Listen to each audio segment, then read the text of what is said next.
थंड ठिकाणी कुठतरी लांब वातावरण जायचं. ऊन पडलं एवढं ना, तर मॅडम बसलायत. जेवताय?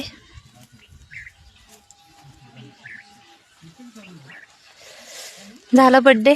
हो, कसा झाला? चांगलं झालं. मस्त. आमच्या काल चिवताईचा 15वा बर्थडे होता. 16वा बर्थडे होता. एवढं गरम होतं ना, एवढं ऊन आहे ना गावाकडं, समजत नाही. झाडांखाली येऊन बसलं, मस्त हवा लागते. सगळेजण बसले. नाही, दीदी जवळ नाहीये. कोणता कोणता आहे फोन? कोणता? बाबा कोणता मॉडेल?